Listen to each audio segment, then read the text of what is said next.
I, 27F, am in a friend group of 7 women, one of whom, named Summer, is getting married next spring. Summer doesn't have any sisters, so 5 of us women will be her bridesmaids, and 1 is her maid of honor. The maid of honor was a well-known, in specific circles, foot model for 10 years, by the name of Twix Raven. Although Twix is now in voiceover, her website, YouTube, and all her socials, still have pics, and videos, of her feet. Summer's fiancé, Patrick, is part of a male friend group, with 4 of the guys in that group dating 4 of the women in our friend circle. One day, after both friend groups, minus Twix who was not there, hung out all day together, and well into the night, getting wasted, Summer passed out, but Patrick was still hanging, and drinking with me, 2 other girlfriends, and his soon-to-be best man. Since the 5 of us were acting foolish, me, and one of the women, decided in our drunken state, to start recording our antics, so we could have a laugh later. While we were filming, Patrick, who was totally smashed, randomly pulls out his phone, and starts showing us all the feet videos, and pictures, of Twix, the maid of honor, he downloaded, and saved to his phone. He starts telling us how he wished Summer had feet like Twix's, and how he would pleasure himself to Twix's content. Since that day, both Patrick, and his best man, seemed to forget what happened that night, but me and the 2 other women didn't. And, those girls, and I, now notice how much Patrick practically gawks at Twix, especially at her feet, whenever she's around. It's really weirding us out, and we're struggling with whether, or not, we should tell even Twix, much less Summer. I feel like we'd be bad friends if we let Summer marry Patrick without telling her. Should we say anything to either of these women? Or, at the very least, should we say something to Sue, Mer? Update 1. I want to first say thank you to everyone who gave advice regarding whether, or not, to tell my friend Summer about the fact that her fiancé, Patrick, has pics, and videos, of her soon-to-be maid of honor's feet, on his phone. The general consensus was yes, I should tell her. Since I wanted to be careful handling this situation, I decided to first gather the girls, the 2 who were with me when this information came out, and the other 2 bridesmaids, for dinner at my place last night. Twix, the maid of honor, is traveling, and won't be back for another week, but we decided to video call her, to update her about the situation, and show her the video of Patrick's confession. Twix was livid, and now wants Patrick's head on a spike, not the one on his shoulders. She said that of all the feet he could choose to obsess over, picking one of Summer's friends is incredibly disrespectful. One of the newly informed bridesmaids, who is dating one of Patrick's friends, Sean, decided to ask her BF if he knew about any of this. He told her that Patrick always had a thing for feet, and subscribes to multiple foot models on OnlyFans, and other fetish websites. Sean said it's not a big deal since Patrick isn't actually cheating, just fantasizing. She found Sean's attitude about hiding secret fetishes, and of subscriptions, suspicious, so now she, and Sean, might be breaking up. Sean also told Patrick about the video we have, and now Patrick is demanding we delete it, and stop trying to meddle in his, and Summer's, relationship. Twix responded by threatening to castrate Patrick if he doesn't confess his sins to Summer. She told him he has 24 hours to tell her, or the video of his confession will be posted to our friend group chat. Twix then posted in the group chat, Summer, your fiancé has something he needs to tell you, and it's best if it comes from him. So, I suppose now I don't have to worry about how, or even if, to tell Summer. Though he is still breaking for her. If the wedding does go forward as planned, I don't think Twix will be able to maintain her position as maid of honor, because at this point it's obvious that if she's near Patrick, she'll just wind up in a different kind of video, this time featuring police body cam footage. I'll update again after Patrick's 24-hour deadline has passed. Update 2. The wedding is off. I didn't expect events to unfold this quickly. Patrick confessed to Summer, though Twix didn't really give him a choice, about the fact that he downloaded videos, and pics, of Twix's feet. He claimed to Summer, who did not know about his fetish, that it was all innocent, since Twix's videos aren't sexual, and he just watched them for the foot care education. Though, I don't know any straight men who care to be educated about foot soaks, and nail polish. He deleted Twix's content on his phone right in front of Summer, but by putting the screen in her face, that's how she noticed the other foot content he had. Apparently, after grabbing the phone from him, she found dozens, upon dozens, upon dozens, of other women's feet, plus a bunch of fetish apps with messages between him and other women. And that content, along with the messages, absolutely was sexual in nature. Summer said he went from trying to play innocent, to begging for forgiveness, to lastly, accusing her, and the rest of us, of kink shaming him. Since I use Twix's real model/voiceover name in my posts, I have no doubt that after reading this, others who know all parties involved will, easily, realize who Patrick is. Editor's note, I changed Twix's name since this isn't Mad Men's sub, so if he thinks he's being shamed now, just wait until his hurricane of a mother, who BTW loves Summer, finds out. 2 other breakups, between 2 of Patrick's guy friends, and 2 of our girlfriends, happened in the fallout, due to suspicions that both of those men also have hidden kinks. Patrick, in the Freya ND group chat, is threatening to sue Summer for the 50% deposit he put down on the wedding venue. But since only 10% of the deposit is non-refundable, Twix replied by advising Patrick to sell the engagement ring, which Summer gave back to him, threw at him, to recoup some of the funds, and told him to simply eat the rest of it. I paraphrased because Twix used harsher words, including telling him he was for the streets. Summer is heartbroken, and embarrassed because she now has to tell family, and friends, that the wedding is off. But she says she's so grateful to have friends that forced Patrick to confess, and saved her from marrying someone who was clearly hiding so much of himself. I'm going to start planning a girls' trip for the weekend the wedding was supposed to happen, to keep Summer in high spirits. Update 3. I am in a friend group of 7 women, which includes my friend Summer, who is now no longer engaged to be married to Patrick, since his foot fetish, in particular his obsession with the feet of her would-be maid of honor, came to light. 4 of Patrick's friends were dating 4 of the women in our friend group, but 2 of those couples broke up around the same time that Patrick and Summer broke up, for the same reasons, since it came to light that those 2 men were also hiding their online activities, and communications with other women. Although, one of those couples got back together, so really only one couple is still broken up. Since their breakup, Patrick's mother, who adores Summer, had a hard time letting go of the thought of Summer joining their family, and had started, not so subtly, trying to fix Summer up with Patrick's cousin, Blake. Summer and Blake weren't interested in anything besides friendship, but Blake and I hit it off right away, and now the 2 of us are dating. Of the 3 remaining couples in Patrick's friend group, who are still dating 3 of the women in my friend group, one couple, my friend Dee, and Patrick's friend Ken, just got engaged. Mine, and Dee's friend, the former foot model whose professional name is Twix Raven, who was the hero of my original post, was chosen, once again, to be the maid of honor. Everyone in our friend group was invited to Dee and Ken's engagement party, to which Blake was my +1, and even Patrick's parents attended. When Patrick, who was obviously not invited, learned about the engagement, and saw pics online of everyone who attended, he was furious. Given that 4 of his friends had dated my friends, but only one couple broke up, he was mad that the other 3, his cousin Blake, and his parents, had betrayed him. He believes that his so-called friends should all have broken up with their girlfriends, and Blake should not be dating me, one of Summer's friends, in solidarity to him. He now says that Ken is dead to him for proposing, along with the other 2 friends who are still dating my friends, Blake, and his parents, are all backstabbing traitors. Our friend group is getting all of this information from Ken, BTW, who is still friends with Sean, the only one of the 4 couples who is still broken up, and the only male who is still friends with Patrick. Apparently Patrick went completely batshit crazy when he found out that Twix was going to be the maid of honor, since he blames Twix for destroying his relationship with Summer. And this is where Patrick's actions got really insane, and I got a little devious. Patrick stitched together a bunch of Twix's old content found on her website, where she promoted foot care routines, and vegan nail polish, and posted it on X, formerly Twitter, in a very suggestive way. It's old content since Twix is now in voiceover, and no longer a foot model, but we know it was Patrick who posted it, not only because Sean told Ken all about it, but because Blake used a throwaway email to contact the poster and state that for a pretty penny, he would like more content to be emailed to him. The email address that the poster used to respond, in order to negotiate price, all of Patrick's ex-friends confirmed, is an old email address belonging to Patrick. Summer feels bad for what Patrick is doing to Twix, and bad about him ruining this special time for Dee and Ken, and Twix is furious that Patrick is still causing Summer unnecessary stress. Which is when I came up with the idea to tattle to Patrick's mother, and showed her video proof, the recorded video of Patrick confessing to pleasuring himself while watching Twix's feet, plus the revenge video he made of Twix's old foot content, so that she could see just what Patrick had been up to online, since she wasn't given the full story of why Summer ended things with her son. And that is when SHT hit the fan. During the part of the service where attendees pray for members of the church who are going through rough times, Patrick's mother, a respected and prominent church member, made an announcement to her congregation that they should all pray for her son Patrick, who is currently battling a porn addiction, which caused him to lose the love of his life, and caused her to lose what was to be the daughter she never had. Patrick's boss, along with his wife, and his adult son who is a deacon in training, are also all members of the same church.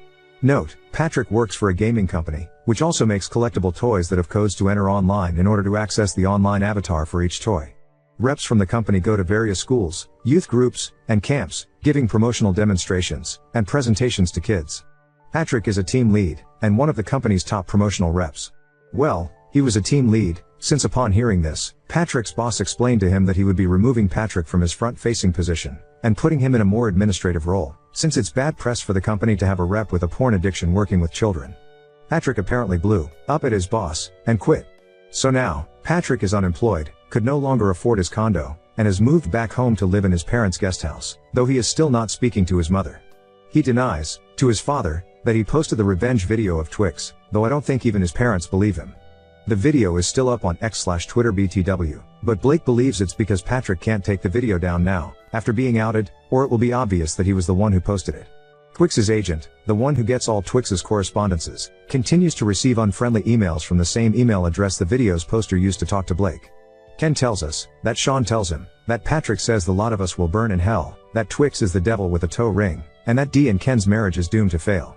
Patrick's mom is already saying that she worries how Patrick will react if Blake and I decide to get married, since as Blake's cousin, he will be invited to the wedding, and the entire friend group will be there, and Twix will definitely be in the wedding party. I refuse to think about that now, and will cross that bridge when I need to. Update 4. So, Patrick is on a downward spiral, but we can't figure out if it's due to an obsession with wanting to get back with Summer, or if he's obsessed with getting revenge on Twix. You see, since she started doing voiceover, Twix travels a lot for work, but we all video chat often, and whenever she's back in town, she assembles our girl group for brunches, lunches, dinners, and outings. And since Summer and Patrick's break up, when she's in town, Twix spends even more one-on-one time with Summer. Recently our girl group had plans to meet up with Summer and Twix for a late lunch at our group's longtime favorite casual dining restaurant, after the two of them had a spa day. They arrived at the restaurant first, and while they had just been seated, one of the ambassadors from Twix's company noticed her on his way out, after just finishing lunch with his wife. His wife slipped away to use the restroom before leaving, and he slid into the booth beside Twix while he waited. That's when me, and my friend Dee, the one who's newly engaged to Ken, from my previous post, walked in. And that's also when Patrick, and Sean, Patrick's sole remaining male friend from our friend group, and the ex-boyfriend of one of my friends, walked in right after us. It really sucks that we all still frequent the same places. Patrick took one look at me and Dee, scowled, and turned his head away. Dee and I greeted Sean, and just as we were finishing up our forced pleasantries, and turning to walk toward where Twix and Summer were sitting, we heard Patrick exclaim, "What the FCK?"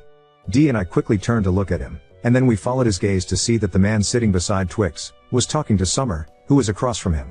They were both leaned forward, towards each other, and he had apparently said something that made Summer laugh. Now, Dee and I got the details later about the fact that he and Summer had just met, and that the man's wife was in the restroom. We even met his wife when she came out, but at that moment, from where we stood, even with Twix there, it was a cozy scene that could easily have been mistaken for a date. But, after Patrick's outburst, the three of them in the booth stopped talking, as did most everyone else in the restaurant, and turned to look in the direction of the noise. Patrick began to storm over to them yelling, "Seriously? You're on a F-King date?" Sean caught up to him in a few strides, and stepped in front of him telling him to calm down, and blocking him from walking any further. But Patrick, who is shorter than Sean, was practically on his tiptoes to yell over Sean's shoulder in Summer's direction. "Is that what all your little girl day lunches have been? These hens setting you up on secret dates?" Sean was blocking him, but security still came over and told Sean that he would have to take his friend outside. Dee and I had rushed over to the booth by then, took our seats, and were sitting there in shock as we watched Patrick's behavior. As Sean and the two security guards were all physically pulling Patrick to the exit, he was resisting, and still yelling in our direction. "I'm not surprised Twix is the matchmaker, you meddling foot freak BTCH. I'm paraphrasing." Just then our other three girl group friends arrived, one of whom is Sean's ex-girlfriend, their eyes popping open as they witnessed Patrick yelling obscenities, and getting tossed out of the restaurant by two security guards, and Sean walking out behind them. Fast forward to later that same night, I get a call around 11:15 p.m., and it's a group video call with all the girls already on the call. I had missed 3 previous calls from them because I was in the bubble bath. When I joined the call, Twix told us that her old neighbor, let's call her Jane, who still has Twix's number, called her to say that a man in a hoodie slipped a note under the door of her old apartment. He had kept his head down, and turned away, in attempt to avoid the camera in front of the apartment door. But he didn't realize that by looking the other way, he was looking straight into Jane's Ring camera on her apartment door, directly across the hallway. Since Twix had moved out of that building well over a year ago, shortly after returning home the new woman who now lives there knocked frantically on Jane's door, presented the note, and asked if Jane had seen who slipped it under her door. After reading the note, which was only 1 line, but referenced feet, Jane, remembering that Twix, the previous tenant, was a foot model, then checked her Ring camera footage. And after thinking she recognized the man as part of the friend group from the many dinner parties Twix hosted when she lived there, Jane told Dee the woman that she believed the note was meant for the previous tenant. Neither of the women were sure how he had gotten past the locked door in the lobby, but they called the police to report him. He hadn't been to her place since she moved, but he'd never be able to sneak into Twix's current home, since her building has on-site security, and a doorman, and if you don't have a card, you need to buzz the intercom in order to access the private lift that opens right inside her penthouse. While the police were there, Jane called Twix to send her the video footage, and a picture of the typed note, and to ask if the man in the video was one of the people in her friend's circle. Twix told us that after she watched the video footage, she sang like a canary. She texted Jane a photo of Patrick, which confirmed that it was him in the video, and then Twix gave the police Patrick's full name, number, and address for his parents' home, where he currently resides in their guest house. Patrick didn't answer his phone when the police called, and the officers stated to the women that they would pay Patrick a visit, and issue a warning. The police advised the new tenant not to throw the note away, then told both of the women that if Patrick came back, to call them, and then left, as there was nothing further they could do. Twix forwarded the video footage, and the picture of the note, to our group chat. The next day, the police informed the new tenant, who told her neighbor Jane, who then told Twix, that after the officers left their building, they went to his place, but Patrick wasn't home, and didn't return home in the 90 minutes that the officers supposedly waited around. The police also questioned his neighbors, who had told the officers that the homeowners, Patrick's parents, wouldn't be back from a trip abroad for another week. 2 days later we all, me, my boyfriend Blake, the girls, Ken, and his 2 guy friends who are dating 2 of my girlfriends, had dinner at her penthouse, and got the update about the police visit to Patrick's home from Twix. She tried to lighten the mood by joking that Patrick should have saved both a tree and ink, and sent his note as an email attachment instead of printing it out, but the mood was still tense, and we all voiced concerns about how worried we were that Patrick was trying to scare her. Twix just laughed, and said that she'd spare us the details, but after her bodyguards had a chat with him, she was certain that Patrick was not going to pull a stunt like that again. Her agent had long since assigned a driver, and bodyguards to Twix to accompany her from her home, to jobs and certain events, and then back home again. Everyone in our group, including Patrick, knows this. Also, when we checked online later that night, the old foot content that was taken from the Twix Raven website, compiled into a twisted, smut-looking video, and posted to Twitter/X, was deleted, and the account had suddenly mysteriously disappeared from the platform. I mentioned this in my previous post.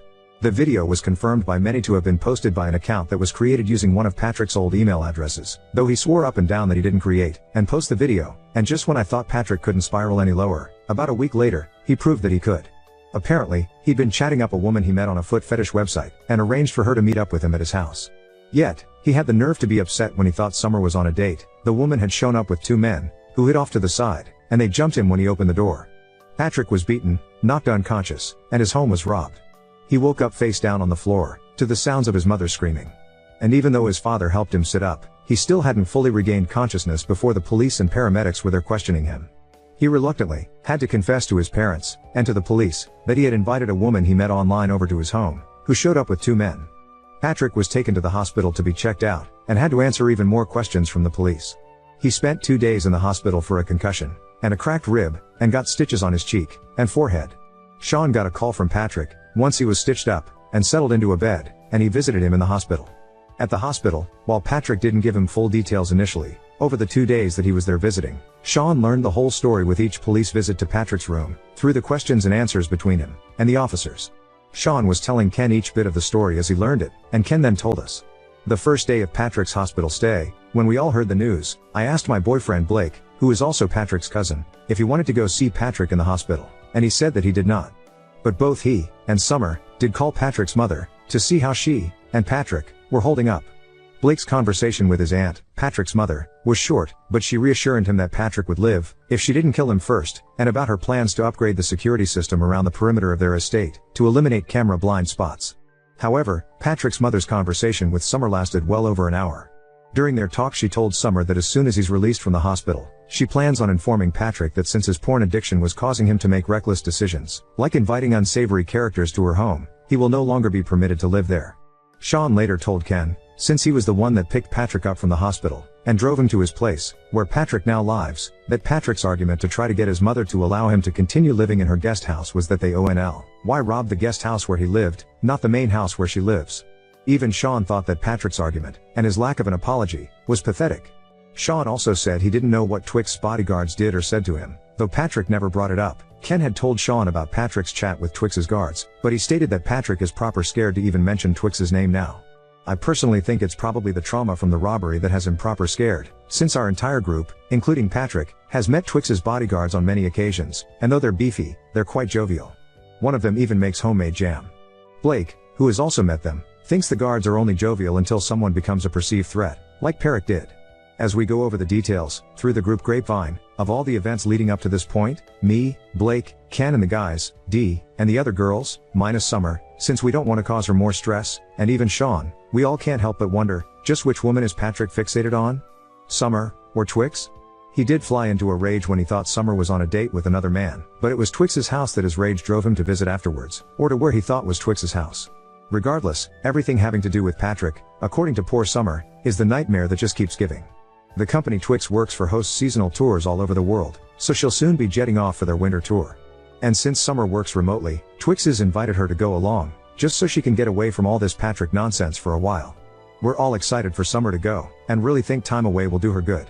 Plus, not too long after they return from the winter tour in February, it will be time for our planned girls trip in the spring. And after our trip, we all plan to dive into the distractions of wedding planning with Dee, for her upcoming wedding to Ken in May 2026. Twix is the maid of honor for that wedding too. I'll keep you all posted if any further drama develops, but I think this is going to be the final update, since I do believe we've seen the last of Patrick's antics. I mean, he's still dealing with injuries from the robbery. His parents aren't speaking to him unless it pertains to the ongoing robbery investigation. He's lost his fiancé, he's lost most of his friends. The video of Twix's content that he didn't post was deleted from the internet. Her agent no longer receives anonymous, yet strangely personal emails threatening Twix multiple times each week. He's jobless. He's homeless. What else can Patrick possibly do at this point? So, thank you to everyone in this community for your kindness, your comments, your patience with this story, and your well wishes for Summer. I can't attach the video footage, but I tried to attach the picture of the note that Patrick slipped under Twix's old apartment door. It didn't work, but the note said this little piggy went to metal, which is a twist on words from the homepage of Twix's website. But, to end things off on a positive note, Blake and I moved in together. We also got a new golden brown French poodle puppy, and we named him Croissant.